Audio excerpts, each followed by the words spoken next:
ค่ะกราบสวัสดีFCทั้งช่องของสงกรานต์นะคะมื้อนี้จะมีตำลาวของคนนอนนามาฝากอีกคือเก่าค่ะพี่น้องเพิ่นหลุดกะยาถิ่มยาปาเด้อพี่น้องมื้อนี้เพิ่นหลุดค่ะเพิ่นหลุดแต่ว่าไปทางอุบลค่ะพี่น้องวิ่ง4 5ตรงกันไปทางอุบลส่วน6กะมา96อยู่พี่น้องแต่เพิ่นบ่ได้เน้นนะคะจิตกะมาจิต0แต่เพิ่นกะเป็นตัวติดนะคะก็เลยบ่ได้กอดข้อกันมากค่ะพี่น้องอย่าถิ่มยับปานะคะมื้ออื่นวันพุธที่12เพิ่นจะให้เป็นตัวใดเฮามาไปรับชมรับฟังกันได้เลยค่ะสวัสดีค่ะมันมาจากตัวได้เหมือน มื้อนี้มันคือบ่มาซั่นนะมันรู้มันเนี่ย มันมาหลายมือแล้วเนาะมาผู้เดียวหลายมือแล้วมันก็เลย ว่าเห็นเลยของห้องบ่เขาจักตัวเลย มันไปเข้าทางอุบลตินไปกอดข้อไปทางอุบลติ45แม่นบ่45ไปยังไหนตัวอยู่นามันออกอีหยัง45แม่นโอ้มันไปเบิดทั้งนั่นแล้วไปหุ่นที่สัตว์459670แม่นบ่ถูกต้องบ่9670จ้ะมันทางเฮามันก็มาอยู่6อ้าวนั่นก็แม่ทางเฮามันก็มาอยู่6กับ7แต่ว่าทางบ่อยู่ตำแหน่งคันมี0น่ะมันจะได้3ตัวพุ่นแล้วมันหั่นเป็น1เนาะมาหอยเนาะส่วนมันตกเก่าได้แม่นั่นล่ะเจ้าเลยบ่เอาตัวเก่าบ่เอาเป็นตกเก่าเอาก็ให้มันดุดจักมือซะเพราะว่ามันเข้ามาเดินยาวมากว่าหมู่อยู่เนาะกอดข้อกันมา 2-3 มืออยู่นี่บ่ติดทุนเลยบ่ฮอดกดแต่ว่ามีอยู่หาบ่แม่นกดมันละหม่องมันอยู่คนละหม่องแต่ว่ามันก็ดินสถานที่ตัวนี้ที่สิให้แม่นี่ตามหลักมันเก่งตลอดค่ะตัวมันสิบ่เคยหลุดมันมั่วอยู่แต่ของเก่าโหดค่ะ2 3 4 4 5 3อีหยังมันมั่วอยู่หั่นมันจะหลุดไปได้เยอะค่ะมันนี่มันมา890ได้แม่เนี่ยตีได้บ่ค่ะ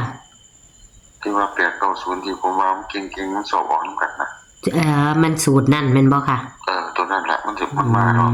แต่ว่าตัวนี้มันสิบ่เคยผิดจักอย่างที่ผมว่าที่บ่ดีมันจะออก8090แล้วมันจะออกนำกันที่ผมว่านั่นแหละ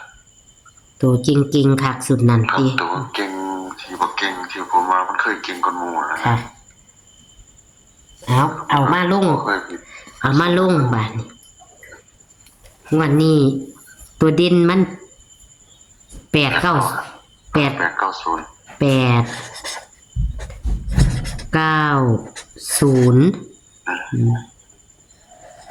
็จำมาใช่อันตัวนั้นมันจะมีถ้าว่าบ่ติดเก่า21เอาทางใต้21บ่ติดไว้21ค่ะ7ครับ217เป็นติดไว้ตัวเทิงกันตัวเก่ง890ค่ะ890ครับเอามาวิ่งตัวใดค่ะตัวนี้ผมจะเอา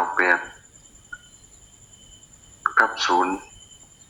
โอ้0ตัวเก่าบ่ต้องเอาแม่เอา8กับ9นะเอา8กับ9ว่ะเพราะว่ามันเป็นตัวเก่าบัก0นะมันสิเที่ยวกับดอกกระเดียแต่ว่ามันมีอยู่แต่ว่าที่ผมว่า890น่ะมันมีอยู่แล้วแต่ว่าเอา8กับ9ซะค่ะมันเป็นตัวเก่าอย่างเอามันมากอ่ะแต่30มา70มาแล้วอื่นก็ยังสิ0อีกอยู่เสมอ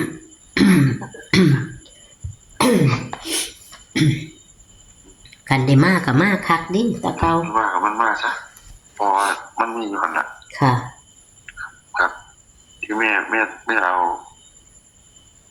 97กับครู97 997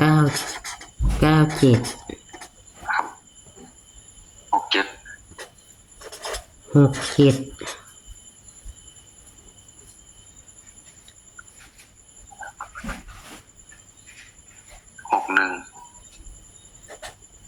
มันมี61เนี่ยเอา61นะ ค่ะ61 เจ็ดเก้าใส่แล้วเนาะ ค่ะ เงินบักสองยาวก็ไม่บักสองตัวนี้มาเขา7 6 7 6 1 ค่ะ 06แม่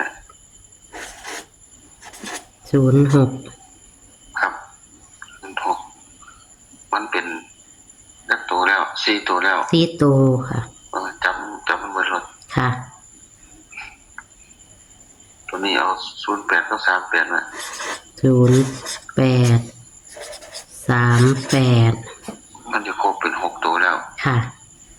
61ก็มีแล้วไว้ มีแล้วค่ะ61มันเอา8990หารมานำกัน 8990ที่ผมบอกเลข890มันเคยมาแต่นำกัน แม่นช่วงนั้น ครับ ก็เลยเป็น ชุดนี้ ก็เลยเป็นตัวกันแม่นบ่ค่ะ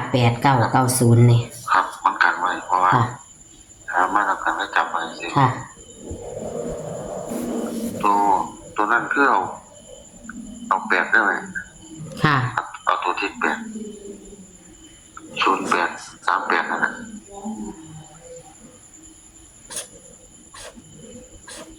0838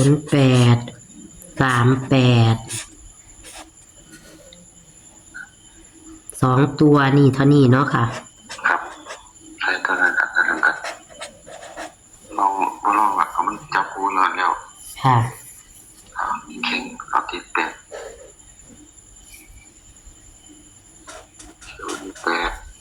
38ตัวที่8ตัวมันที่บ้านเรากันคือ8 9 กับ8อยู่หันเนาะแม่เนาะ ค่ะ จับแล้วลองดู 90กระจับแล้ว อันนั้นคือว่าบ้านกันก็เลยจับให้ซื้อหรอก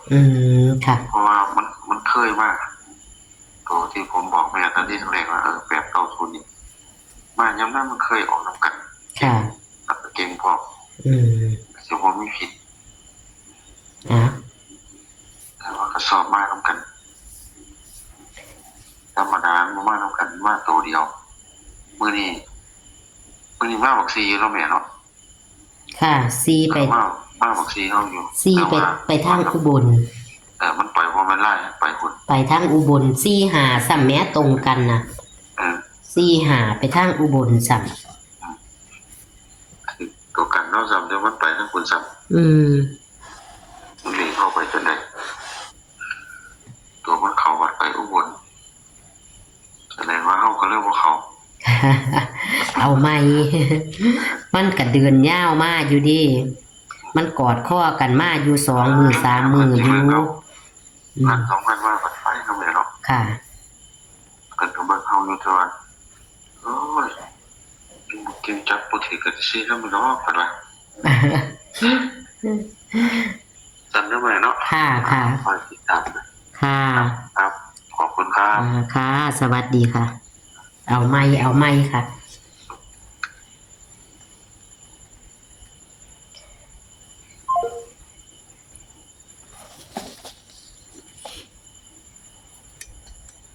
ไปทางอุบลซ้ำวันที่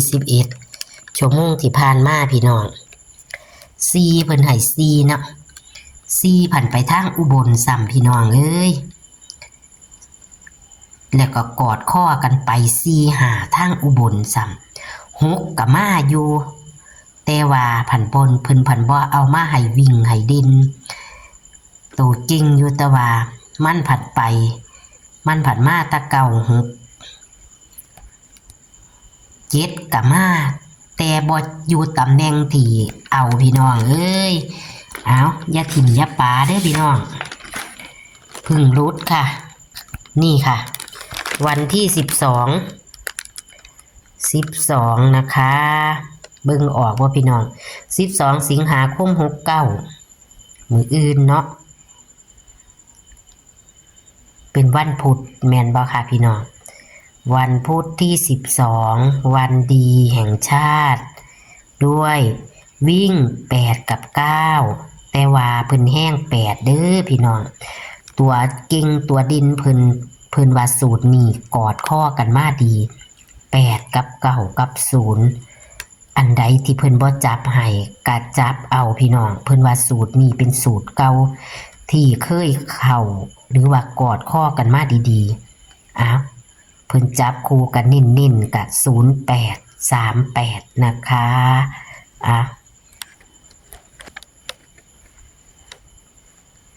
ขอให้โชคให้หมานกับคนนอนหน้าเด้อค่ะพี่น้องโชคหมานกับคนนอนหน้าต่ำลาววันพุธนี้ค่ะสวัสดีค่ะ